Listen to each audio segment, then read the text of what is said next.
Good evening, everybody, and thank you for joining us this evening for part one of our College 101 series, What to Do, When to Do It, and How. I'll be your moderator for the evening. My name is Anthony Cook. I am the College and Career Coordinator in Osceola County. Just some housekeeping items that I want to go over with everybody. Again, part one tonight is Explore. Part two will be held tomorrow, Apply. Part three will be done on Wednesday, Fund. And then lastly, we'll end the week with Go. Every event this week will be held at 6:30 and should last till about 7:30. You can see down on the bottom right-hand corner is a QR code. So if you're here with us this evening, and you've only signed up for part one, but you see these other titles and you're interested, even if you're not interested, I'm just going to ask you to sign up because this is some good stuff.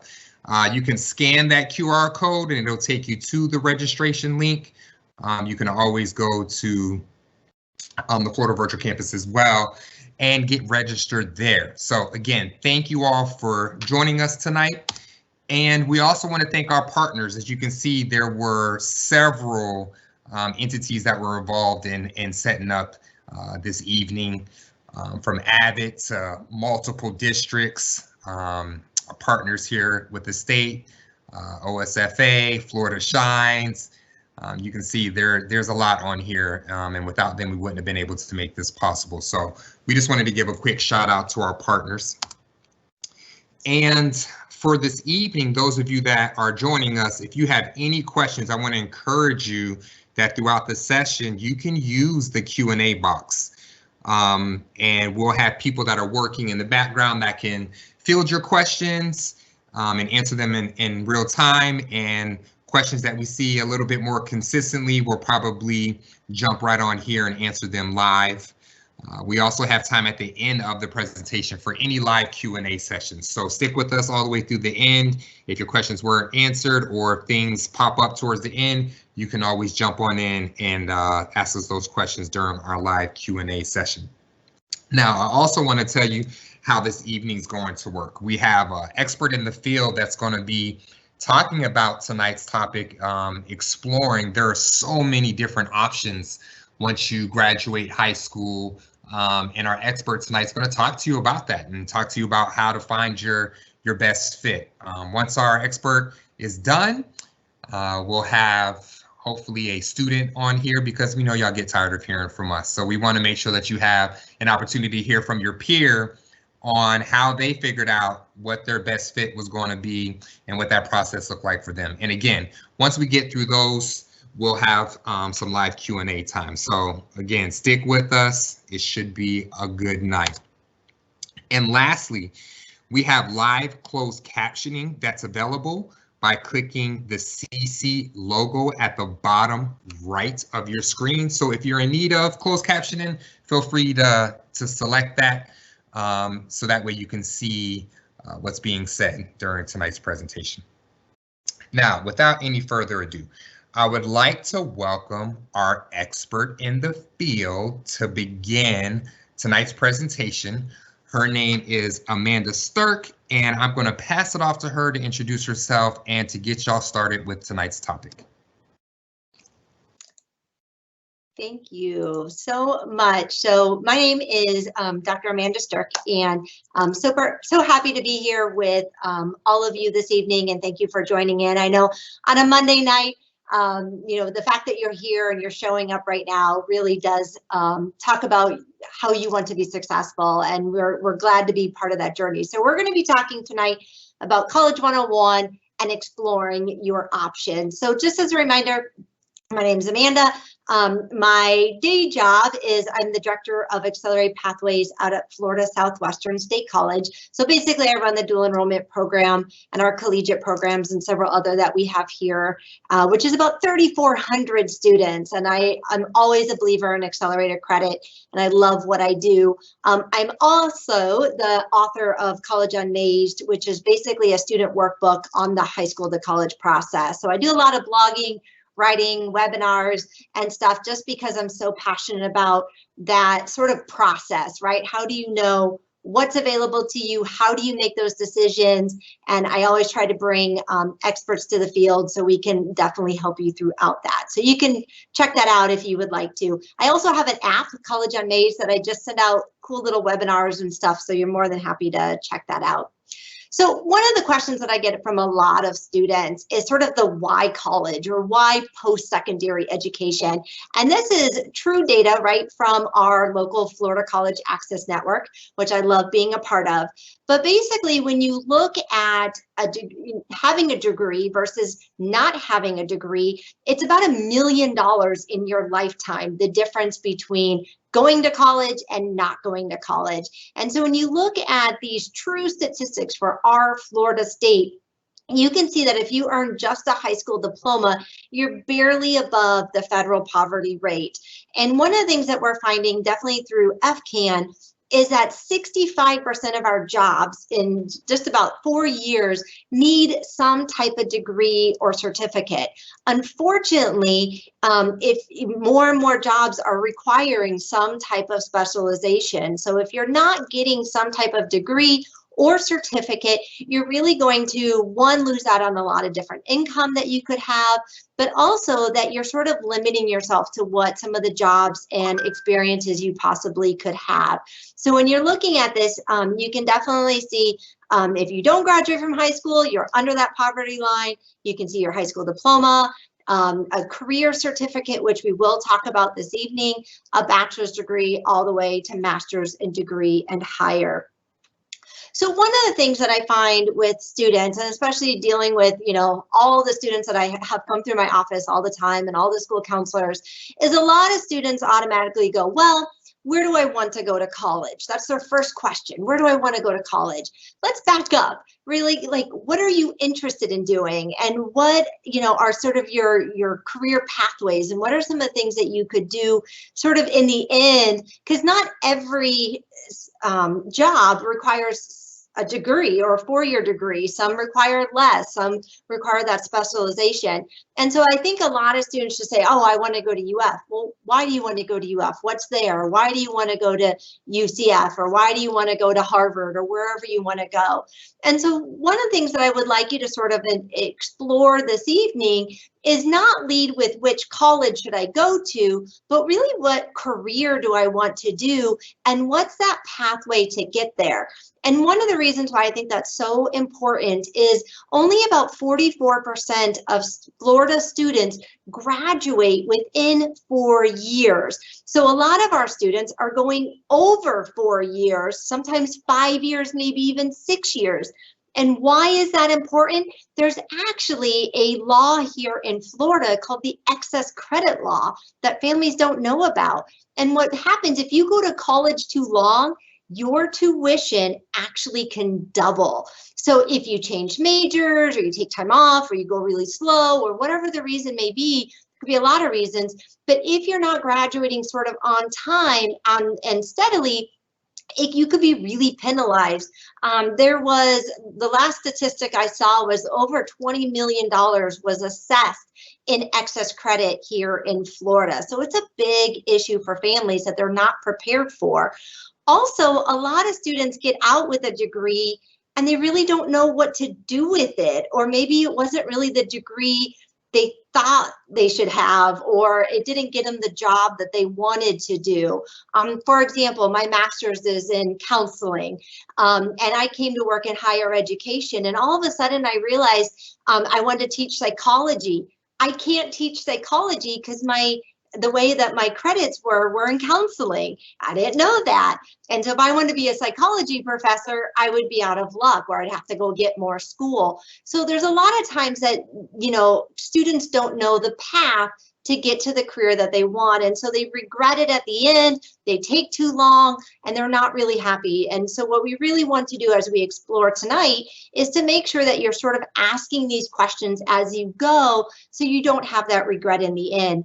And also, there's a lot of jobs that are changing and are happening. And so if you, think of what you're going to have at 18 is going to be the job you're going to have when you're 40 in my age, that's not the case. You're projected to have over 12 to 15 jobs in your lifetime. If you would have told me I was going to be director of accelerated pathways, I wouldn't even know what that was meant, what you meant at 18. So you definitely need to have some different skills and flexibility.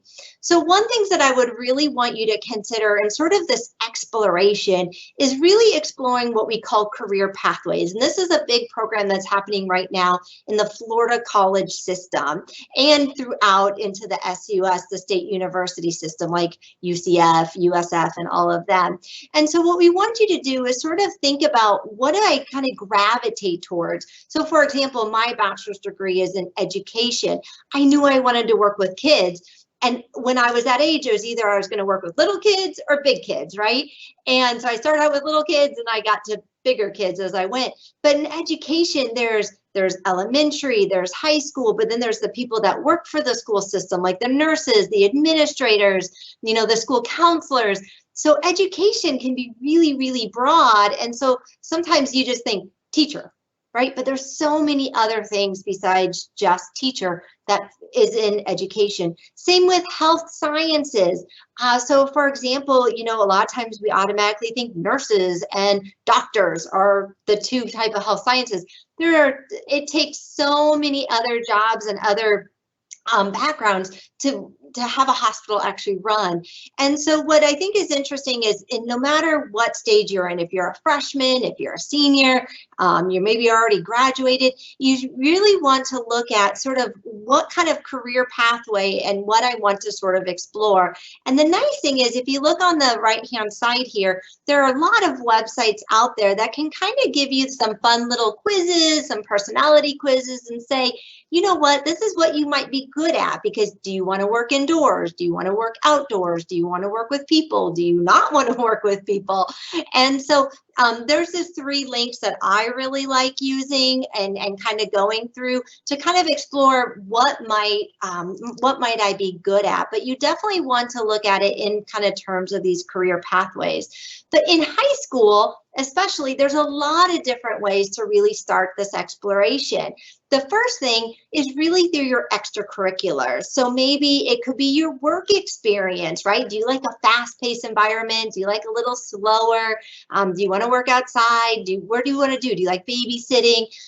Also, your community involvement. What organizations can you be involved in? Are you leading the march for Black Lives Matter in your community? Or are you passionate about women's rights? Are you wanting to get involved with the Humane Society? You know, find something that you're sort of passionate and sounds interesting to you. Also, look at creative pursuits, whether that's through computers or drawing or theater, and try to really reach out and build some of those skill sets that you might want to have. Also, maybe look at something that is major specific. If you're thinking of being a doctor, then go volunteer at a local hospital or a local clinic, or maybe at an elder facility. But all those type of things really help you explore. And also your high school, get involved in clubs and activities, your NHS, your Key Club. All those things together really start kind of identifying and allowing you to explore what type of career and what type of program that you might want to do. But also work with your school counselor. I know both Anthony and we've both been school counselors for a long time, and we're in the field. And your school can offer so many opportunities through dual enrollment, through your AP courses, your Cambridge ACE or your IB, even your electives. Can you get a certificate? All those little things start building on, what am I good at? What do I want to do? And how can this sort of move me further down? I remember one time I took an intro to design class, interior design. I'm like, I'm going to be an interior design. I took one class and quickly realized I do not want to be an interior designer. But luckily it saved me a whole lot of time, right? So sometimes you just got to go in and explore. I am a big believer in something called MOOCs. I don't know if you've ever heard that word before, but they're called massive open online courses. And basically there is this world of college courses that a lot of times are free, and you can dabble in different subjects that maybe your high school doesn't have. So for example, I like Coursera a lot. My daughter and a lot of the students that I work with have used that program before. So my daughter took a class from the University of Perth, I think it was out of Australia, about psychology and microbiology put together. That's not something a normal, ninth grader could have taken, but here she was able to join a class of 3,000 people, see if she liked it, listen to the lectures, and really was able to allow her to explore different careers and different opportunities that she would have never gotten out of her high school. So definitely check out MOOCs. There's a whole list of them, and you can definitely check that out. Also, you want to start exploring now, no matter what grade you're in, your different college options. So for example, for spring break this week coming up, I'm going to go and take my two girls, and we're going up to Florida State University. I've never been to the campus. I've heard a lot about it. And so we're just going to drive up and take a trip. And so one of the things is just get on campuses that are close to you. So even, for example, here I'm in Fort Myers right now, check out your local state colleges and your different campuses. Check out your different state universities, even your little private universities or your career and technical schools. As you're driving through and you're vacationing, start really looking and exploring and walking on campus saying, do I like this? Do I not like this? Does this feel good to me? Does this feel like where I want to be? So you definitely want to visit. And I know when we get open back up, we'll bring college admissions people back in, but those people are excited about their degrees and their programs and saying what different colleges offer. So those type of people, or even people that are going to college, talk to them, ask them questions about where they go and what they want to do. There's a lot of summer camps. A lot of universities and colleges offer different summer camps that you can get on campus and start doing some hands-on exploration, which is really cool. But also there's some career and programs and internships. There's a lot of things that you can do. And lastly, one of the things that I'm really hearing students really talking about is like, with everything with COVID, and I'm not maybe ready, or I'm sort of tired right now. So I'm hearing a lot of students even considering gap years and thinking about maybe I could do AmeriCorps or Year Up or City Year, which are all programs that really kind of revolve around like volunteering and getting in the community and really kind of building that maturity and that skill set before you go on to college. So those are all different things that do you have to do them all? No, absolutely not. But take initiative. Like this summer, if you're sitting around at home, look at what you can do. You can still volunteer online. You can still help any organizations, but there's a lot of different ways to explore. And with that, one of the things that I would want a family to start asking themselves is basically asking what I call the 8 critical keys. So what are some of the important things if I'm looking at a post-secondary institution, what are some of the things that are important to me? So like I said, a lot of students think of name only. Well, if I don't get into this college, my life is, I'll never get to go anywhere, or I have to go here because that's where my parents went, or, this is, I want to go as far away from home as possible, right? So what's the farthest college that I can go to?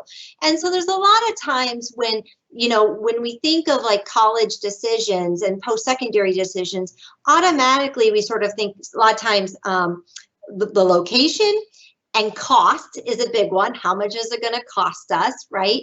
And then also a lot of kids also focus on selectivity. Again, when I hear a certain name, I think, ooh, that's really hard to get into. So that means it's a really good school. But there's a lot of different things that when you're sort of critically thinking of if this college or this post-secondary school is for me, that you need to take into consideration. One is your readiness. Sometimes, whether it's personally, it's academically, it's socially, emotionally, some kids are ready for different things versus other students. Some students aren't ready to move out on their own and don't want to do that. Some people just want to go to a really high achieving school that has a lot of pressure and stuff like that. But you really have to look at and kind of do a self-reflection. What am I ready for? Okay, so your own readiness, not your friend's readiness or your parents' readiness, but what's your readiness? What are you wanting to do? Also, one thing that I think that a lot of kids don't ask about is student support. So once I go off to the school, how are you going to support me, right? So that could be my own mental health. That could be if I don't understand content, am I able to get into a tutoring center? Am I able to get into advising? How do I make sure that I don't get into that excess credit and I'm picking the right degree and right classes? Also, do they have a career center? But how is that school going to support you? So that's why some students pick really small schools that have a lot of support, and some people don't need as much because they can self-advocate and choose a bigger school. Also, your learning environment. Do you like big? Do you like small? Do you like a fast pace? Do you like a little slower pace? What about the curriculum? Some people want maybe a religious affiliation. But what does that learning environment feel like? If I walk around campus, are they excited to be there, or is everyone looking kind of sad and kind of like, I wish I wasn't here? So you definitely want to check out the learning environment to see if you are going to be learning at your best. Also, just your personal match. It's so funny. I've heard a lot of students talking about visiting different colleges, and one student will say, I love that college. That was amazing. And another student goes, ugh, the dorms were ucky and they were gross and they were old. How could you like that school? And so they have two completely different kind of feelings about the exact same campus. I won't say one of my favorites, or I'll say least favorites, but there was a campus here in Florida I was on. And I looked around and I'm like, that's not for me. Like if I was a college student, that's not what I would pick. And I would pick this. And so that's why, if you're able to get on campus, check it out, and finding that match that's best for you, not just what you are forcing it to be. Also, sort of certainty. So one of the things, you're going to start getting a lot of brochures, right? And you look at all this and you see this all in front of you. And the thing is, you have to realize we have a big marketing team that's creating those flyers. We're sending that out and we're giving you all the good stuff, right? Not every college has great stuff all the time. So you definitely want to look at what are they selling me at the end. So for example, questions to ask is, what's my placement rate? How am I going to get a job after this? What am I going to do? Do a lot of students stay at this college, or do they leave after the first year because they don't have good support services or whatever that is? So you definitely want to look at certainty. Cost is a big issue, right now with everything with COVID and the economy and what's going on, and student debt. Student loan debt is the second largest debt in America, next to mortgages. More than cars, more than healthcare, more than anything. It's the second largest debt of Americans today. On average, it's about 36,000 students per student. So look at your cost. Can I do a community state college first at half the cost and then transfer over to a state university, or vice versa? Or maybe you go in-state for a few years and then go out of state, but how can you reduce cost? Academic match, we kind of talked about selectivity. Is it sort of your level? Can you get into an honors program?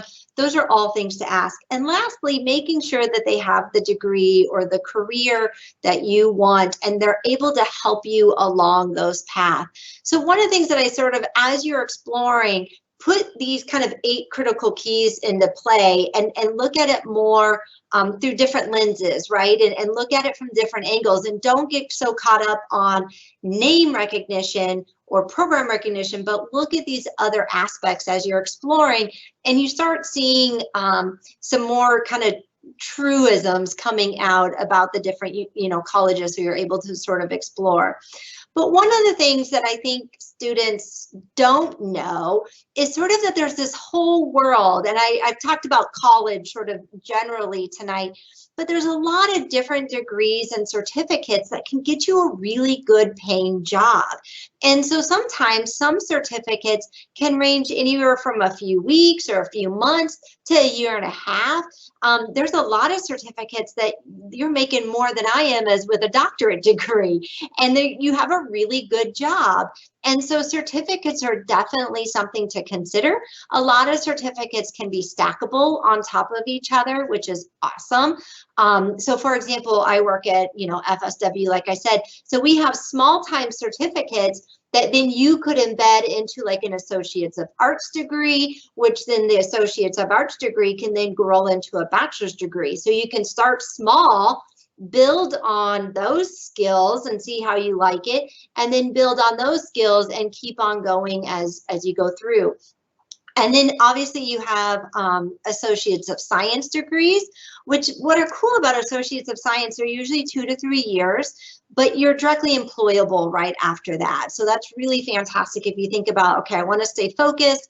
You don't have as much general education credit, but you have that. And then the AA is sort of the general first 2 years of any college, any 4-year kind of bachelor's degree. And so you see a lot of, particularly the state colleges like FSW, Miami-Dade, Broward, really focus on those AA. And so what we're doing is giving you general education credits like English, math, science, things like that, humanities. But then we're also giving you electives and credits in the field of study you want. So if you want to be a biology major, your science coursework is going to look different than maybe a engineer or a teacher or a different type of business major. And so that's what the AA does, is it sort of gives you the general education, but also gives you those the required courses. Then you have your bachelor's degree, and then on top of that you can add even more, master's, doctorate, all the way up. Now we know some programs, some careers, you got to have a doctorate, right? If you're going to be an MD or a DO or a JD, you need some of those upper level degrees. But you can start small and go big, and which is totally awesome. And I think that a lot of students need to realize that a lot of these are stackable and you can kind of keep going. So this is just a quick little diagram. I'm always trying to explain like the AA and the Associates of Arts and kind of how credits work. So one thing to kind of notice, and I mentioned the AA, you have your general education credits like communications, humanities, math. Then you have your electives, which are usually more degree specific, so allows you to explore digital arts or computer science or nutrition, things like that. And then those credits can go into basically an overall bachelor's degree, which then are more focused on your specific major. But one thing I do want to kind of, again, I've mentioned the excess credit law, is you really want to stay within that sort of 120 credits. So each class is about 3 credits. So if you think of 120 credits, you're thinking about about 40 classes that you're going to be taking throughout. So you can kind of see that progression there. And this is just an example. Nursing is a really good one to sort of show stackable degrees, right? You can start off with a CNA program. So for example, my niece, she's in a pre-med program at a university here. She got her CNA as a freshman in college, has been working at the hospital, actually on the COVID floor, and doing some research, really great. She ended up getting a perfect on her MCAT, and she says a lot of it was because of the work she did while she was working at the hospital. So the hospital is what gave her the experience to really say, what am I passionate about and what do I really want to specialize when I do go get my MD program? But here she was able to get that knowledge and that skill set even before stepping into medical school. So you can see here a CNA can start you off any, approximately the cost is different, your salary, but it can definitely be a pretty good career based on your program. Then if from CNA, you could then get the next level up, an LPN, and you can see with the next level and certification up, your salary goes up, right? And then if you can get a registered nurse, you can get your RN, your BSN, and then you can get up into your advanced registered nurse postgraduate, and then you can really see even the funds, the salary going up as you specialize. But this is a prime example where you can start small, stackable, and you can keep on going. And there's a lot of degrees like that. Business, you can do that with. You can get a certificate and then explore, and then get a degree, and then get a bachelor's degree and a master's degree, and so forth. So one of the things that as you're exploring is look at these different pathways and say, what can I do now to see if I like it? And then what can I do to get that sort of degree or certificate that I need? And then what's the outcome of this? So if I stay here, how much am I going to make? If I stay here, how much am I going to make? And you can definitely build your kind of degree pathway from there. So that puts me right at 7 o'clock. They said I had 30 minutes. So we're going to go over, Anthony, over to the student panel, and then we're going to get some questions asked after this. And these are all real students I've had. I put them up here because they remind me of all the great things that our Florida students are doing. So make me happy.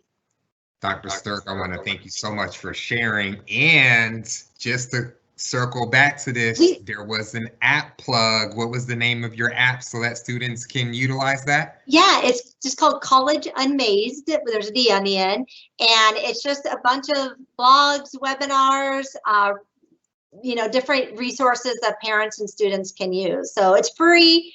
It's on Android and iOS, so feel free to download it.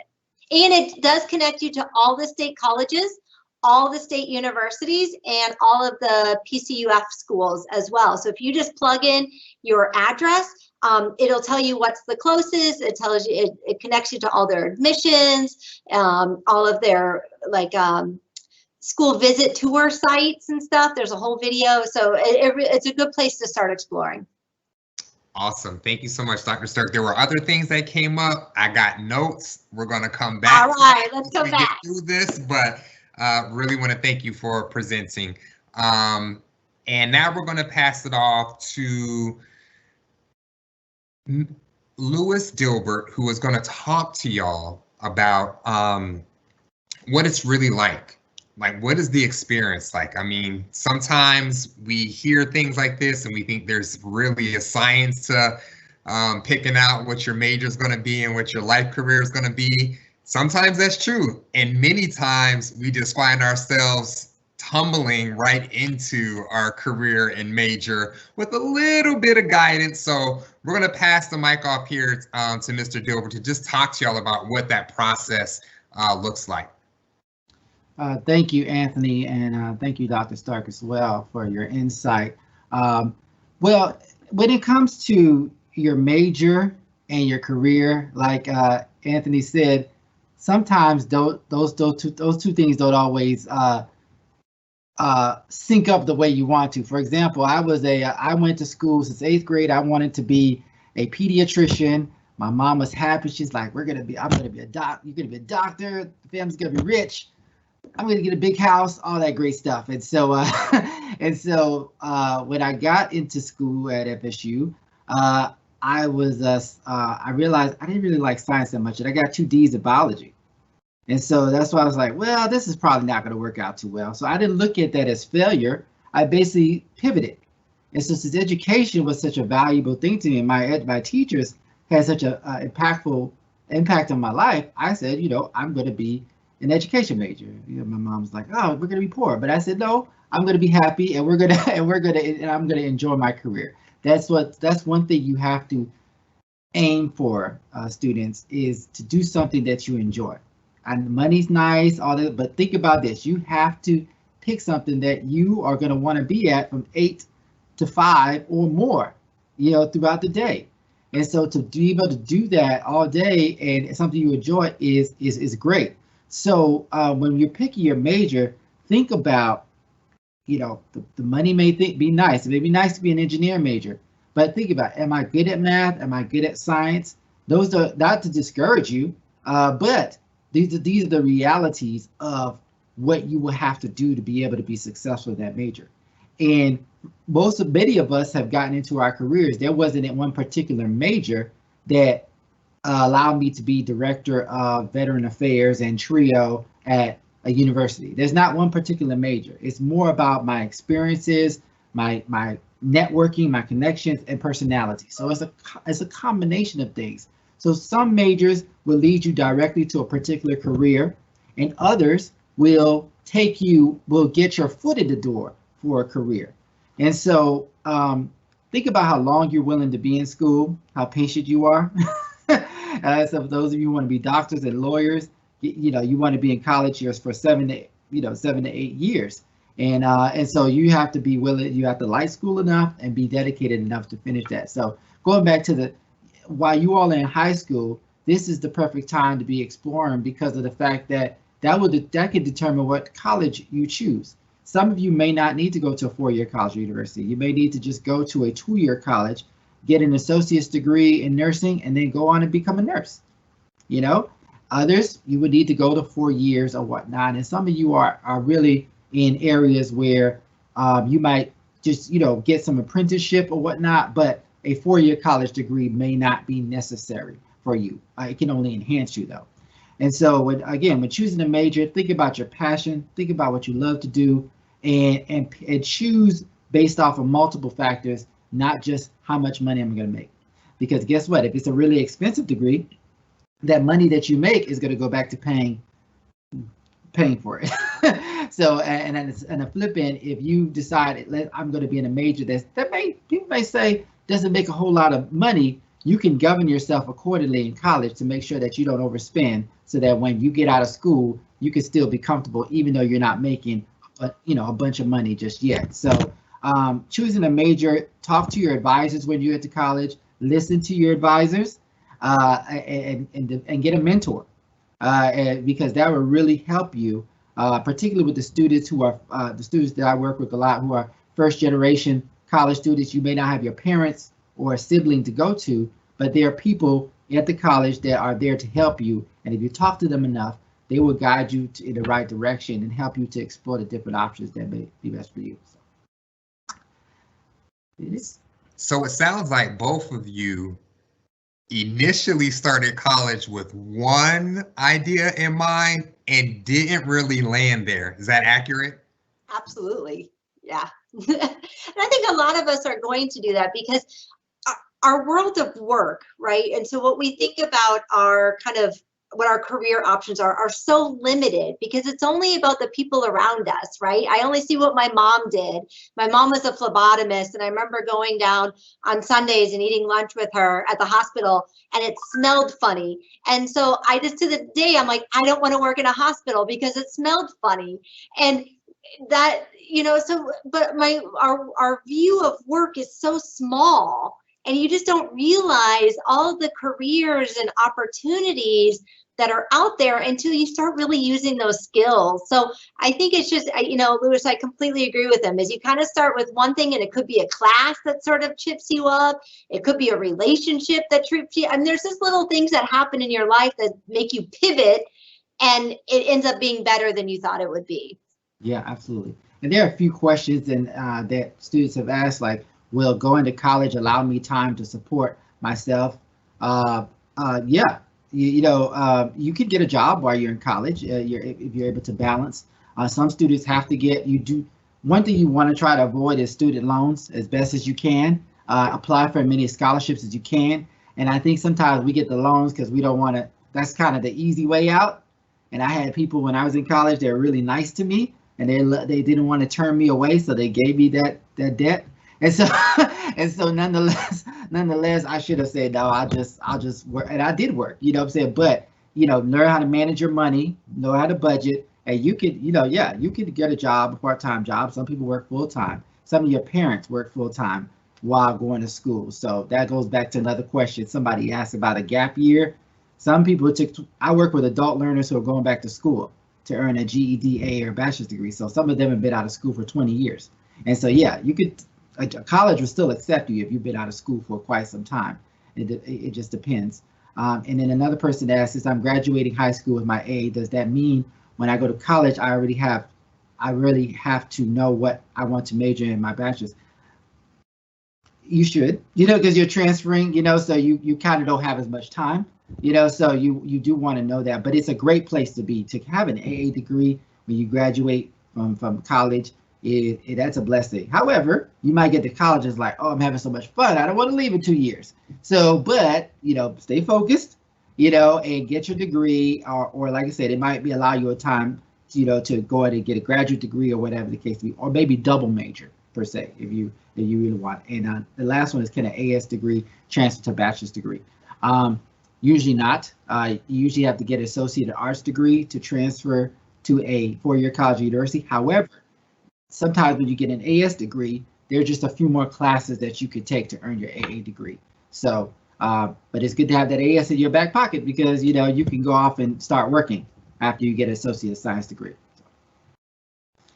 To circle back to, because, you know, this was our near peer experience, right? And our students got sick. So just to circle back to this for everybody that's out there, interestingly enough, I'm the third person on here, and I did not land where I thought I was going to land when I went to school. There was one thing for sure that I was going to do. I was going to go to school. Nobody in my family went to school. I started working a part-time job my junior year, a full-time job my senior year, and I was like, I got to help my mama out. So there's no turning back. I'm going to school. So I did my state college for 2 years, and I thought I was going to do physical therapy. Then I went on a mission trip that summer, and I was like, I'm going to be a missionary. I just want to help people. This is what I want to do. And I remember going to the college. It was a Christian college that was close to where I lived. And I was sitting in the advisory office, and they had a pamphlet, and I was looking at all the majors, and I'm not even lying to y'all. I legit eeny, meeny, miny, mowed that junk.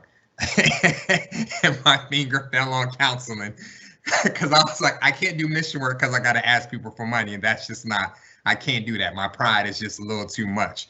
So I stuck my finger on counseling, stuck with that, and I graduated Stetson University with master's in marriage and family couples therapy, which I can, because I'm slick in my mind, I can make it apply to what I'm doing. But I became a teacher shortly thereafter, and school counseling for well over a decade, college and career counseling, and now I'm sitting at the district office as the coordinator of college and career services. So I share that to students out there to say, you're going to change your mind, and that's okay.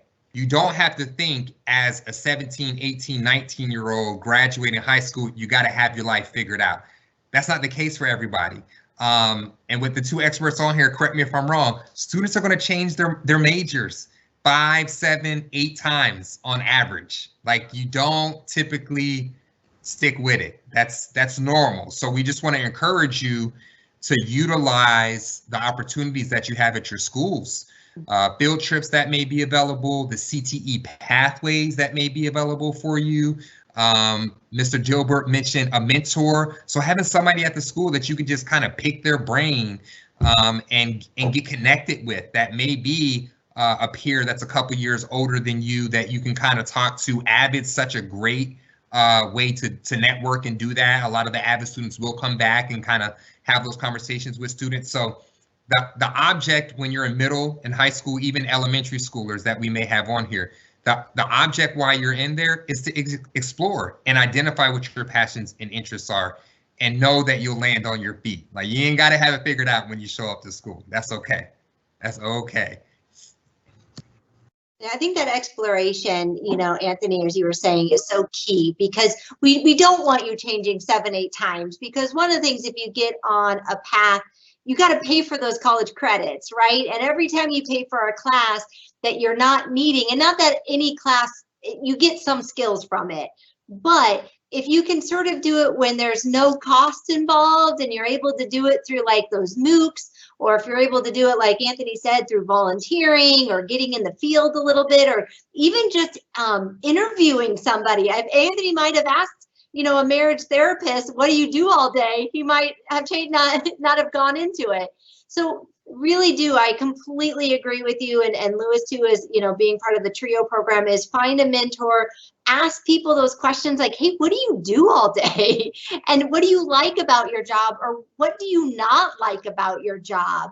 And so I just think kids don't explore that enough, that sort of, what am I good at and what do I like with the world of work? And when you get in that middle spot is the perfect spot for what you're going to be congruent and where you're going to be happy, right? Mm-hmm.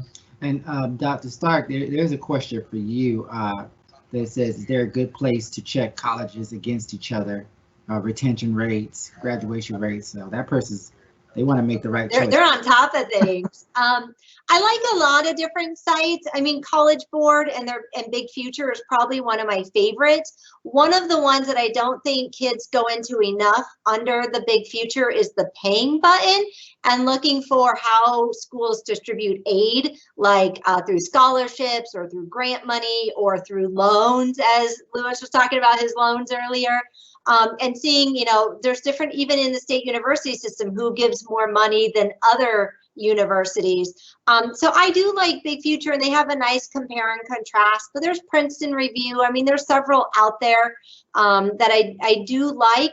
The problem is the parameters that you put in there are really kind of vague, right? If you're just talking about location or what's a major that they have.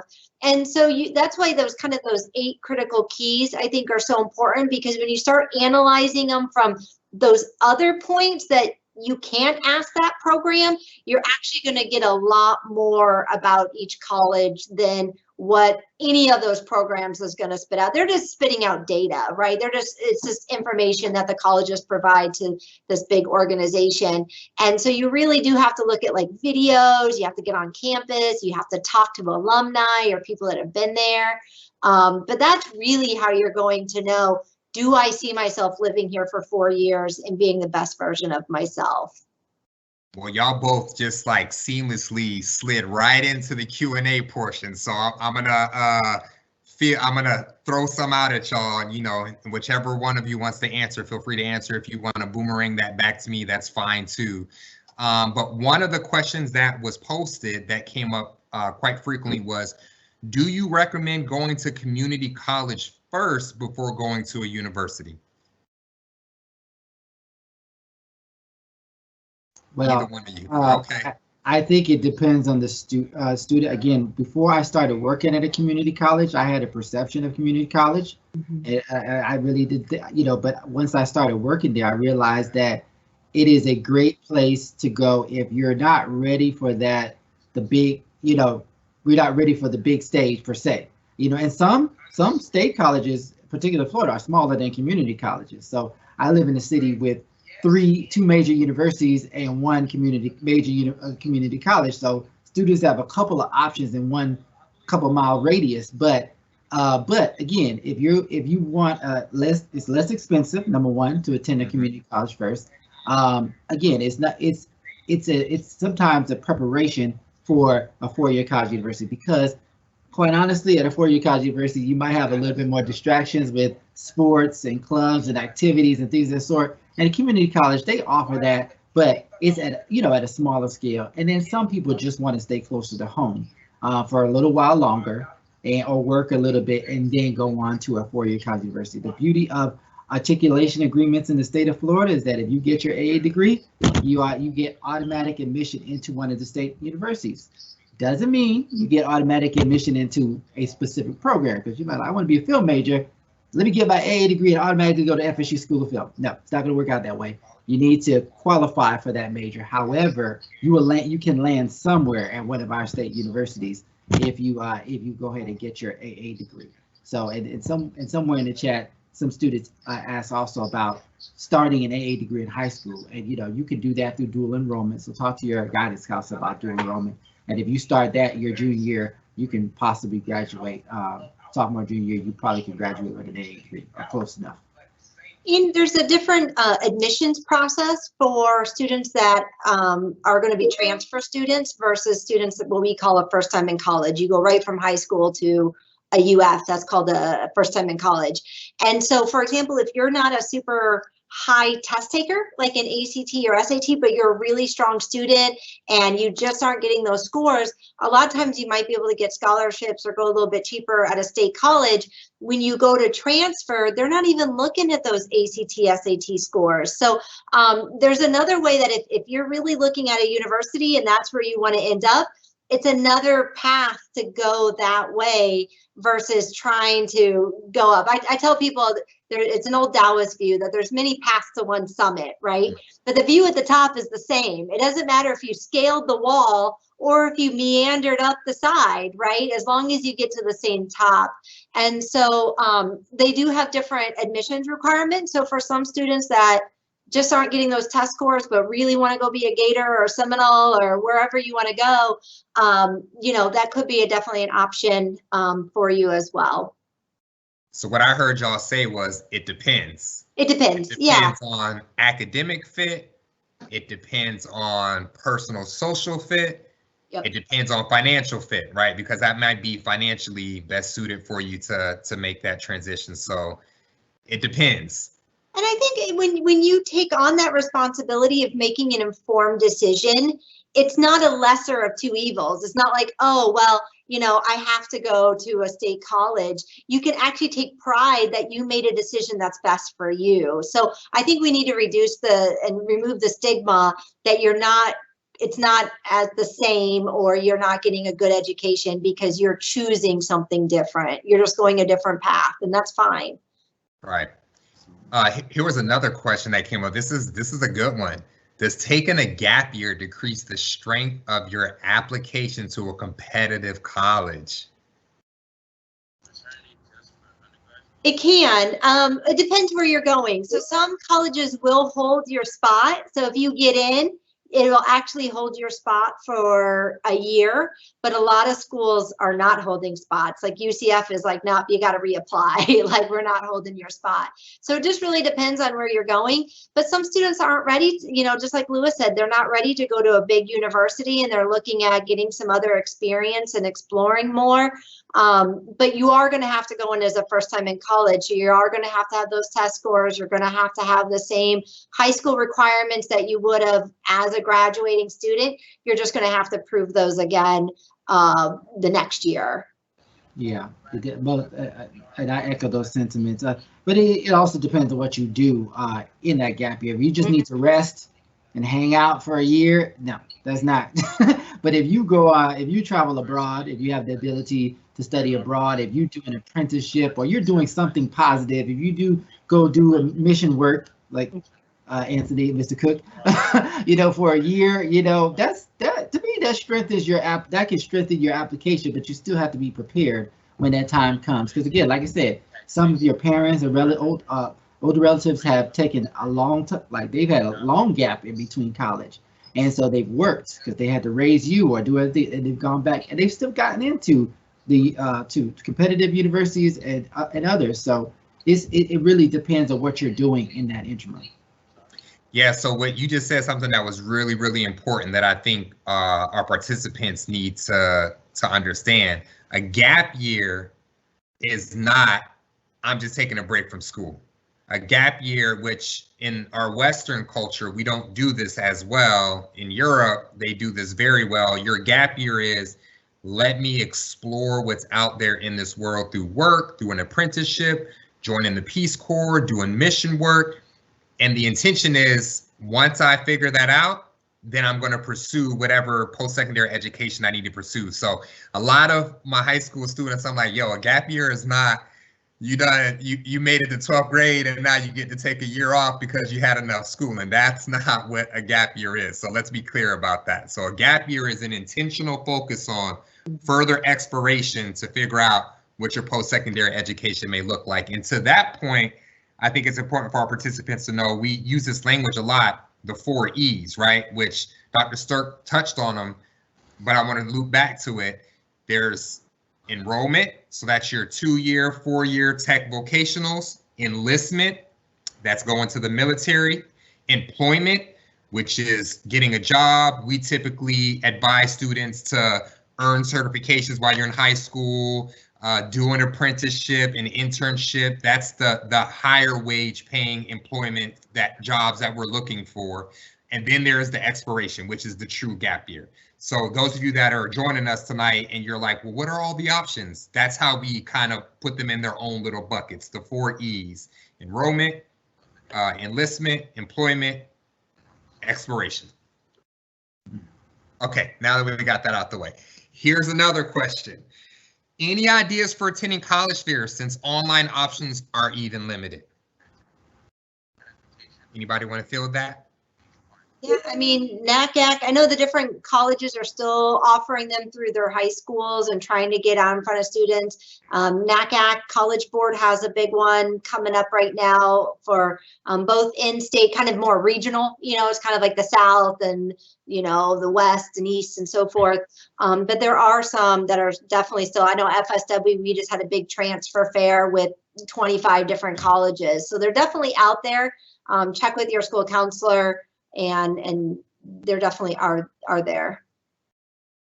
Yeah, those are 2 great ones, Dr. Stirk. When I saw that, I was like, well, NACAC just did a STEM fair over the weekend.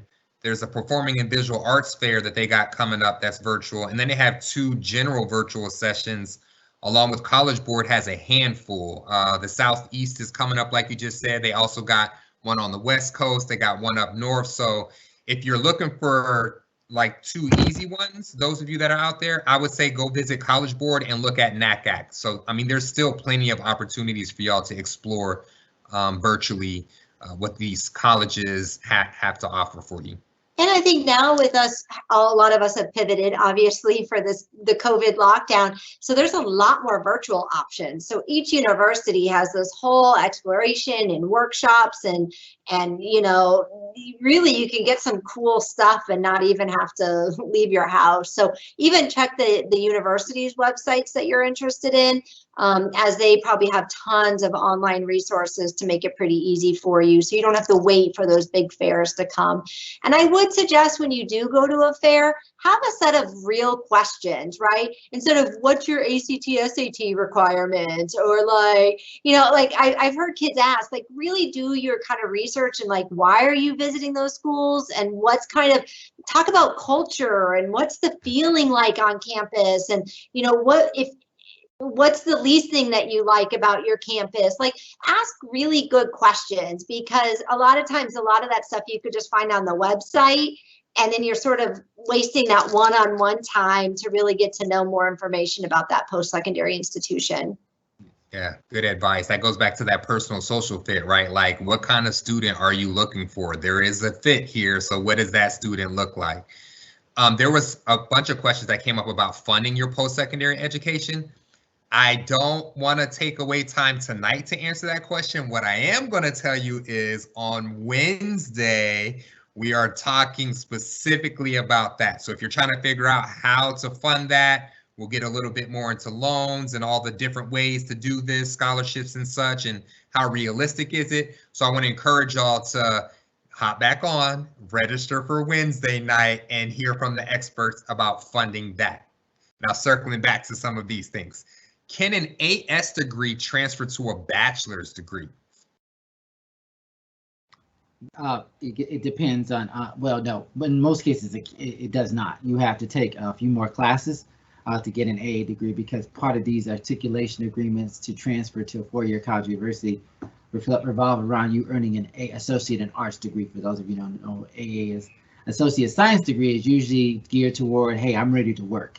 And so I get my associate science degree and I move on. However, I've known students from working at the community college, and I've known students to get an AS degree, and they think, you know what, let me take a few more classes and go ahead and get an AA degree so I could transfer. So that's a great scenario to have an AA and AS, because you can work in your AS degree while you are going through college or whatnot, or you could just have that in your back pocket or whatnot. But generally, an AS degree does not transfer to a bachelor's degree. Correct. Here's another one. In college, do you still have to take this is so fun. In college, great question. In college, do you still have to take core classes in like you did in high school, such as math, English, social studies, science, despite what you are specifically aiming for? And what does the college experience feel like compared to being in high school?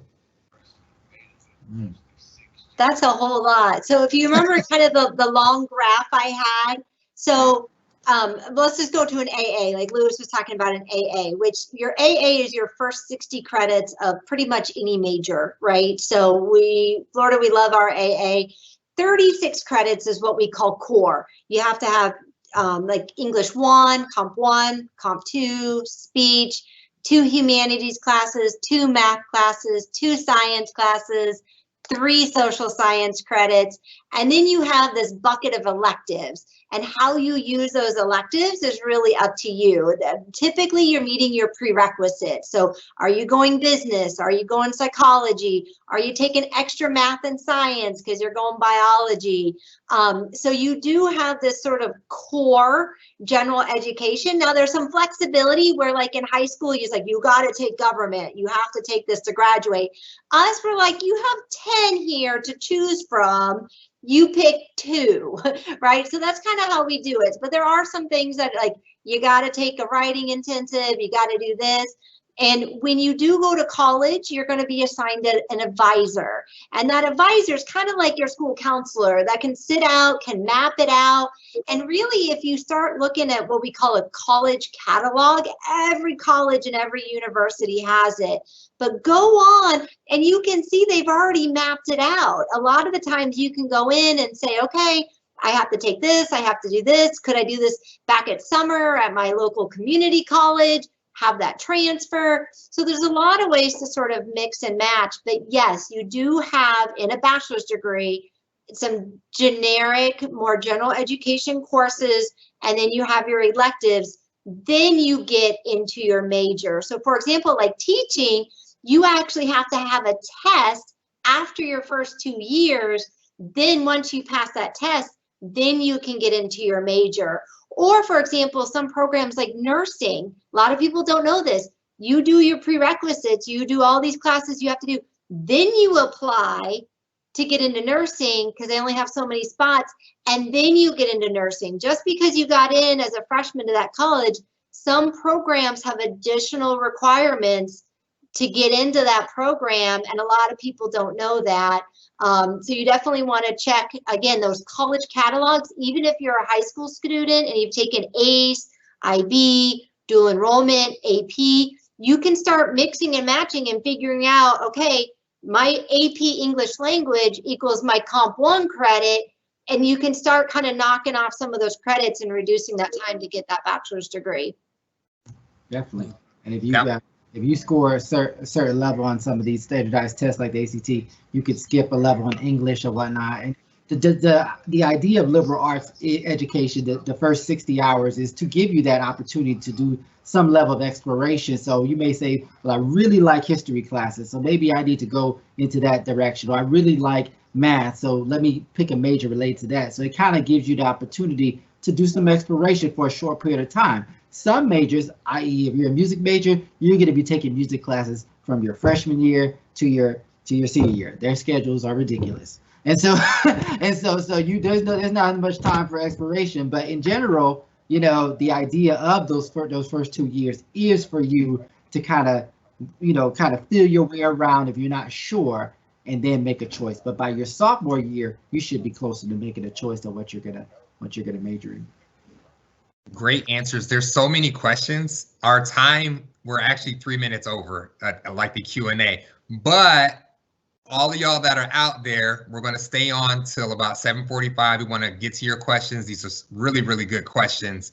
Appreciate y'all asking it. We got 2 really great experts on here. So we're going to suck all the knowledge out of their minds until there's nothing left. So we're going to keep things going. Stay with us till 7:45. If you have questions, continue to ask. We're getting through them. I think there's a few more left before I check what just now got posted. So Dr. Stirk, you mentioned nursing, and this came up, and I think this is such a wonderful opportunity to talk about the different career pathways, because we know that there's, like how you said, there's multiple ways to get to that point, right? So we had somebody ask, about being a NICU nurse, and they said, I think I would need to be a registered nurse. Would I have to become a CNA to an LPN before I'm able to become an RN?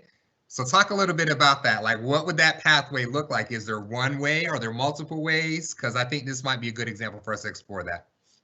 Well, it really depends. No, you don't have to go step by step by step. So for example, if you're going to go in and you want to be a registered nurse, so there are certain core classes that you'll need to take, like anatomy and physiology. You got to know about the bones and the muscles and the structure, right? You also got to have some statistics and college algebra. So some of your math courses. And if you're not good at math, that's like one of those where it's like, I'm not good at math, but I want to be a nurse. Well, you got to pass statistics and college algebra. Like you got to pass those things. So you can definitely go along, you know, and bypass like the CNA and bypass some of those lower credentials and go right into it. But you would be then focusing more on some of those general education credits. And then typically with those registered nurses, then you actually apply for a program once you have your prerequisites done, and then you can get into that way. And then you can build on. And so like a NICU nurse, you would actually, that would probably be an additional certification.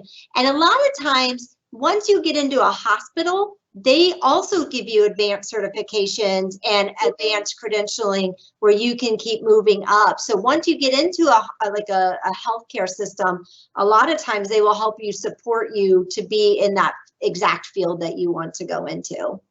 Mm-hmm. But no, you don't have to start from the very bottom and go all the way up. That was just an example where you can stepping stone it if you want, but no, you can go, you just have to take the right courses at the right time, you know, in the right sequence.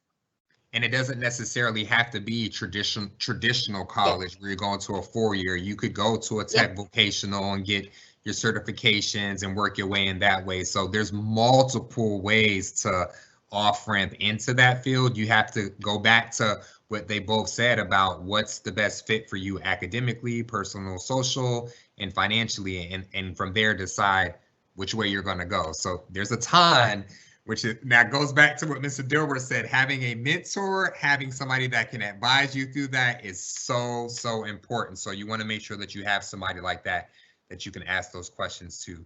And oddly enough, somebody had asked, you kind of touched on this a little bit, but this, again, I think we're starting to see like people have these conceptions about what school looks like, and that there's this prescribed methods of classes and things that they have to take or courses that they have to follow. Somebody had asked, what are good college electives to take? And let me guess, y'all gonna say, it depends. It depends. Dilbert, you want to answer that one? It really does depend on what you're interested in. You know, some students, they just need a few credits, so they'll take something like basketball or bowling, depending on what is available. But really, the electives allow you to understand that if you need more classes, like if you are going to be like an engineer major, those extra math classes are your electives. So, you know, some of your electives, a lot of times when people think about electives, they think about at the high school level, oh, I'm going to take home ec, or I'm going to do something really fun. And yeah, it can be fun, but sometimes it's just that extra cushion you need to be able to get into your major or to finish your degree. So not all of us are able to take those fun electives, but electives are generally things that don't count toward your core credits, but they're additional that you may still need to be able to graduate from degree. So I may need to take an extra psychology class or my advanced level psychology class, an advanced level education class. But, you know, there are different, you know, there are a ton of electives out there, you know, but they have them there so that you could be able to do, so you could do some exploration in college. So if you're at a science major, but you love science, you love history, you could take a history course as an elective just because you are interested, or theater, or something in the arts that allows you to just play a little bit, you know, and, you know, learn at the same time. So, yeah. And that's what I did. I just took electives and classes that I liked. And as I was graduating with my undergrad, they go, do you know you have a history degree? Now, if you would have told my 18-year-old self that I was going to become a middle school history teacher for a while, I would have laughed at you. But I loved psychology and sociology and women's studies. Like I just kept taking those courses. So sometimes it truly is pursuing things that you're passionate about. Or I told you how I took that interior design class and realized very quickly I can't draw worth a lick. Like that's not going to happen. Like I can't go into a room and I can't see it. You can see my room's pretty basic here, right? So same type of thing. So electives truly can be to go explore. We have a professor here on our campus who's a philosophy professor, and a lot of kids take them and now they all want to be philosophy minors because they just love his class and they keep taking him and they, keep going on. And so sometimes it truly is to be open and take stuff, but a lot of times, like Mr. Dilbert said, is you're going to be taking courses for math or biology or, depending on your major.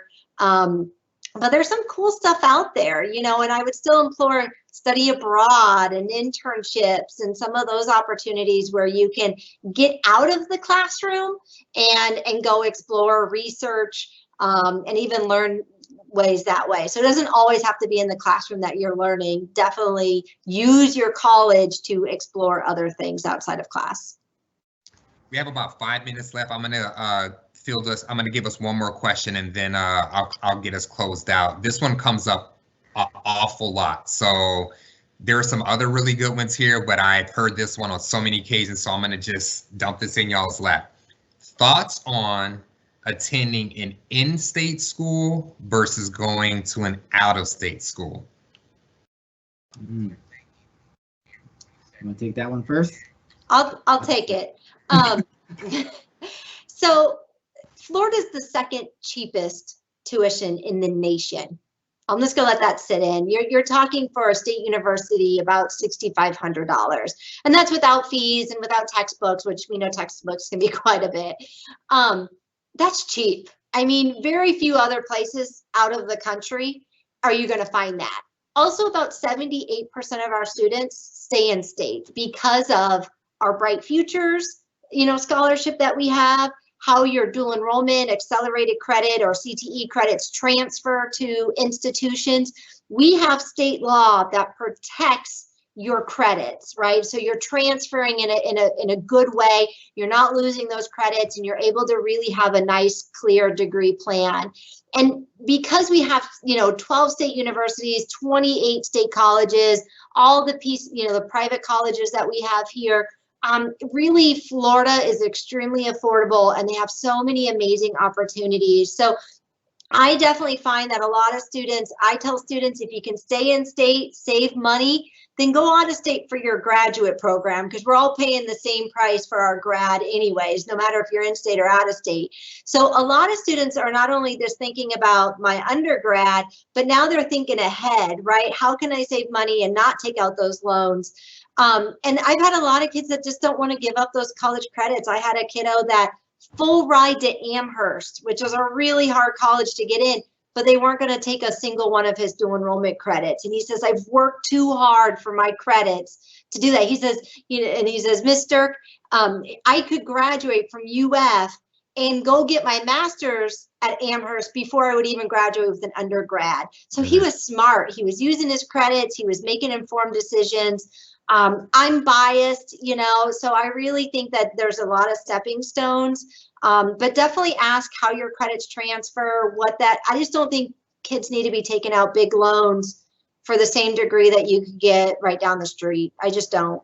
That's my biasness. Yeah, of course, being that I work at a state university in Florida, I am obviously an advocate for students to stay in Florida. However, I do realize that sometimes students want to explore and consider other places. But consider this, students who come into our state to go to school, they have to pay 3 times more than you do if you stayed in state, okay?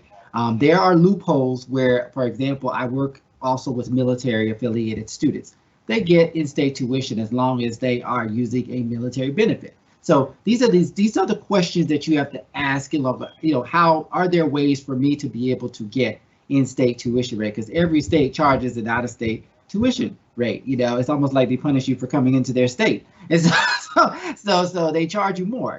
So you have to think about that. Also think about travel. Let's think about the basic things. if you want to go to school in California, that might mean that you're not able to come home as often, you know. And can your family afford to fly you back and forth every break to come home? So those are the expenses that you have to factor in. Now, if you got a full ride somewhere, you know, that's great. But there's sometimes those extra things that students do not think about. I was once at Yale University for a workshop, and they told me that a lot of the misperception is for Ivy Leagues is that, you know, you're going to acquire a whole lot of debt. But they have a program where they don't want any of their students to leave with debt. So they'll pay for your parents to fly up. They'll pay for you to get back home. So those are little things that we may not know, and we may think, no way, I can't go up there, it's too expensive.